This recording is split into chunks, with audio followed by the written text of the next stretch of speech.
Damn, Kyle, you going off. Hold on.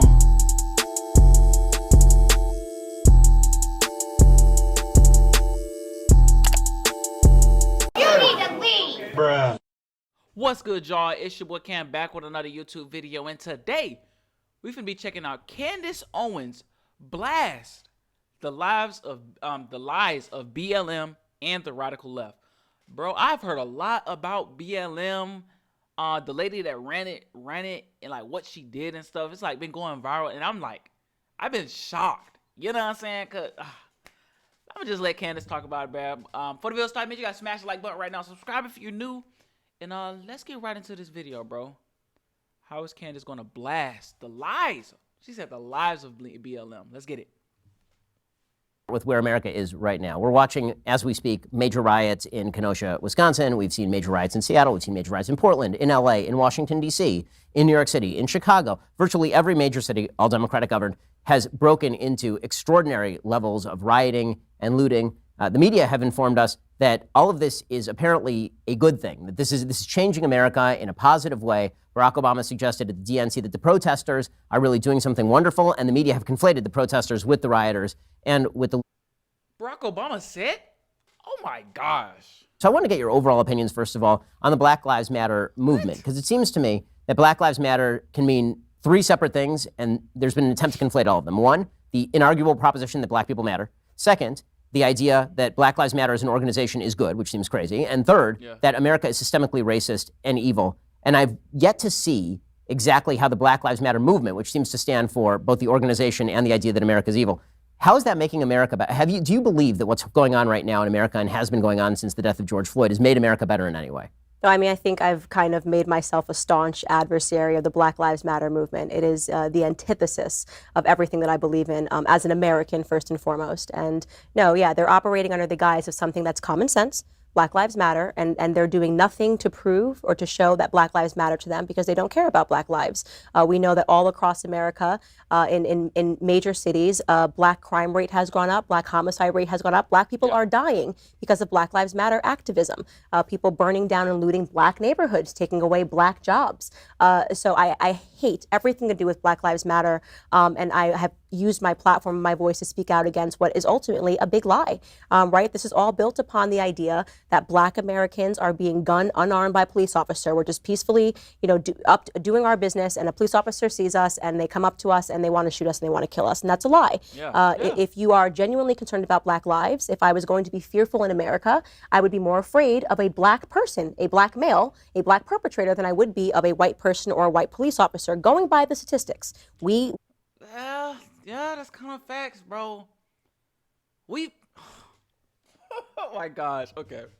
Kill our own people way faster than any other person. Say that again for me. Please say that one more time for me, Candace. Please. Black male, a Black perpetrator than I would be of a white person or a white police officer. Going by the statistics, we kill our own people way faster than any other person. I actually say this, and it's controversial. If you are truly, sincerely a white supremacist in America, the best thing you could do is do nothing and let Black America tend to itself. Because what we do to ourselves, right, when left unattended to ourselves, is way worse when you look at the statistics than allowing any other group to come in and try to do anything to us. And that's including, of course, police officers who are not killing Black Americans for no reason. Okay, so the main pitch, it seems, of the Democratic Party these days is that America is systemically racist. According to the 1619 Project, America was rooted in racism. America's a 400-year story of nothing but the foundations of racism being carried out in every aspect of American life. So how much do you think that racism is actually an obstacle to Black Americans living today? Not in 1960 when Jim Crow, not in 1860 when slavery was a thing,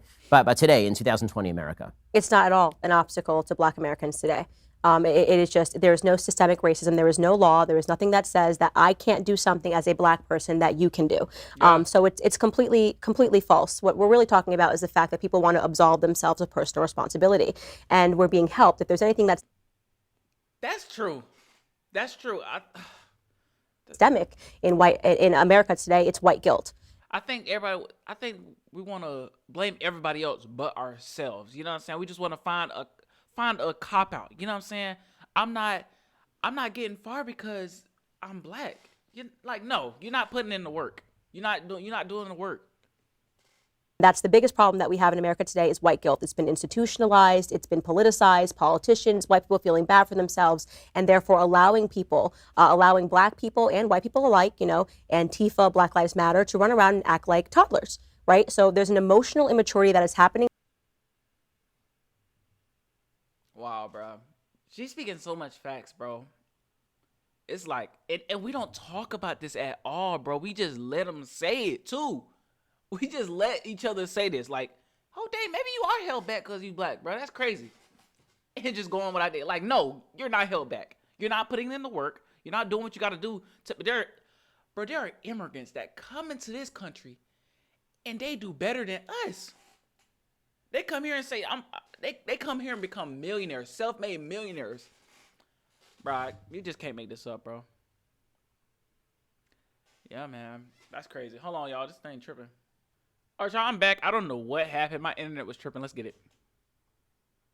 And that's the biggest problem that we have in America today is white guilt. It's been institutionalized, it's been politicized, politicians, white people feeling bad for themselves, and therefore allowing people, allowing black people and white people alike, Antifa, Black Lives Matter, to run around and act like toddlers. Right? So there's an emotional immaturity that is happening in Black America and is spawned from the education system, which shapes you from the time that you are in kindergarten to believe that because you're black, you can't in America. When you keep telling a child over and over again they can't because they won't, right? They will begin to believe in their own futility. And you get in that victim mindset, bro.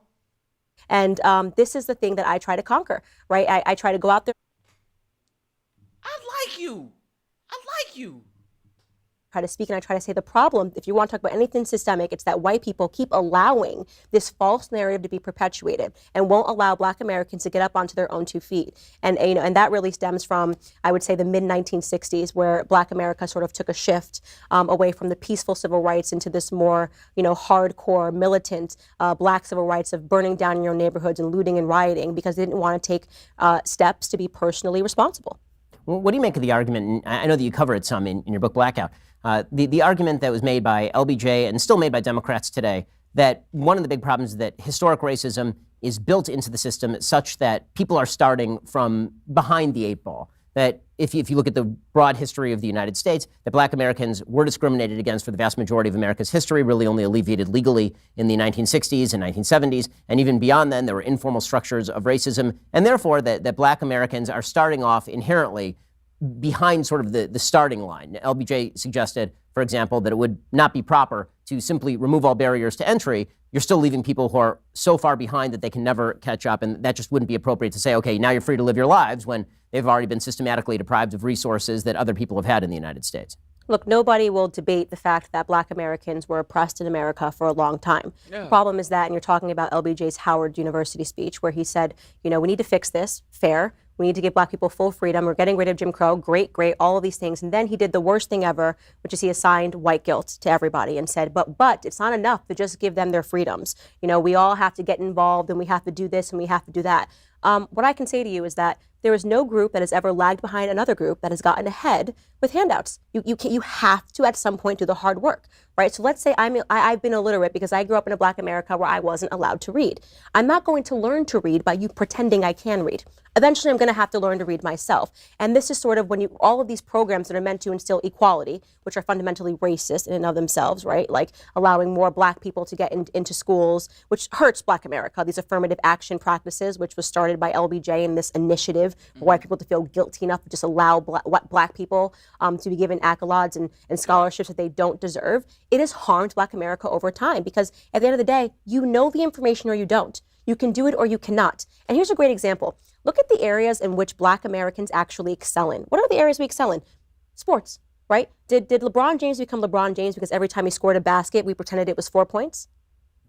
Of course he didn't he did it because he did the hard work. He went after school every day, whatever it was, he practiced his game, and LeBron James became LeBron James because he did the work and he put in the work. So the areas that we excel in, disprove the idea that the areas that we lag behind, we're going to get ahead by somehow just given handouts. We have to do the work. This is a point Shelby Steele has made specifically with regard to basketball, suggesting that you don't. And then if you get the handouts, you're not gonna take care of it like you earned it. You know what I mean, right? Like if you just get handed something, you're not gonna cherish it, bro. You're not gonna you just not gonna cherish it, bro.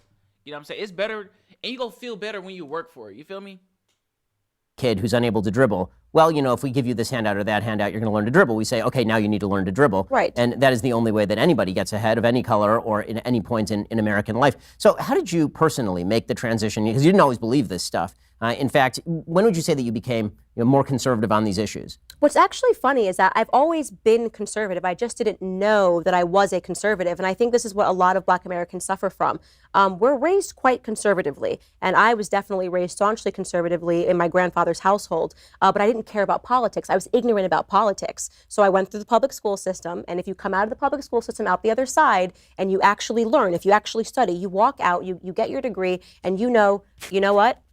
Republicans are racist, conservatives are racist, and at every point that we've ever gotten ahead, it's because of Democrats. I mean, even LBJ. I mean, it's amazing. They make it seem like he was this wonderful president for Black America because he signed the Civil Rights Act in 1964. He was forced to sign it in 1964. He stepped in and became president because JFK got killed, and there were massive riots all around. The entire time he was in Senate, for 20 years, he voted against every initiative to help Black Americans. He was a staunch racist. He used the N-word all the time, when he was in the White House, and yet they've rewritten history, and it's disappeared. So we learned that LBJ was a hero. So I wasn't politically inclined at all. I had never voted. Rewritten history. How crazy does that sound, bro? But if you had asked me, you stopped me on the street and you said, are you a Democrat, Republican? I would have said Democrat. And it would have been because of the reasons that I just listed. So I started paying attention in politics when Donald Trump came down the escalator, and which is quite hilariously because I thought this man should never be the president of the United States ever, right? So I don't care where you were in America. I mean, I was on your side with this. Like, no, not this guy. I thought that he was just too boisterous, too New York, and also he was the guy who says you're fired, like too cultural to be the president of the United States. I didn't believe that he was the right person for the job, especially coming off of Obama, the smooth talker. Yeah. But then something weird started happening where this guy who I thought should not be the president of the United States, rather than saying he shouldn't be the president of the United States because he's not qualified, the media started saying he shouldn't be the president of the United States because he's a racist, a sexist, a homophobe. And I'm thinking, wait a second, this guy has been loved. In the media, they loved this guy. I mean, in every hip hop song I listened to growing up, they wanted to be like Trump. You wanted to end up at Mar-a-Lago. He was a symbol of status and of wealth. So I asked myself the important. Yeah, even Ray Shrimmer, they have a song called "Up Like Donald Trump." Bro, man.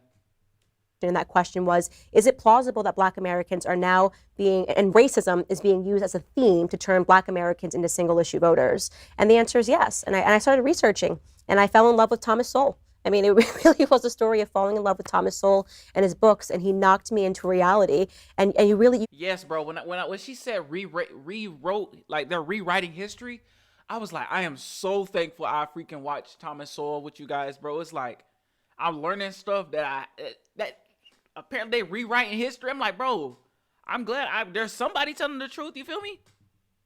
Can't unsee it. You can't unsee it once you learn the knowledge of how we've been used as single issue voters, you can't unsee it. Heck yeah. Even in the video where we talked about New Yorkers react to Biden quotes, and one of the people there was like, yeah, they use Black people to get votes. They say, this guy's racist. Vote for me because I'm not racist. And then everybody's like, do I want somebody that's racist? Or, like, they just go off that and they vote for the person that's not racist. I really like this video. I really like Candace. She's so lit, man. As a white person, I am very tired of hearing about how bad I am simply because of the color of my skin. I believe it's called racism. Yeah. That's so crazy, man. I really want to know how y'all felt about this video, bro. Let me know in the comments section below how you felt about this video. I gotta salute Candace, bro. You know what I'm saying? A lot of people not gonna like this. You know what I'm saying? They not gonna like this. Keep fighting, Candace. Your country needs you, man. I just know a lot of people are sending her hate, saying she sucks. But hey, doing the right thing, man. That's the end of the video, bro. Let me know in the comments below how you felt about this video. Do you think Candace is tripping? Do you think she's, you know what I'm saying, she's off, or is she on the right path, bro?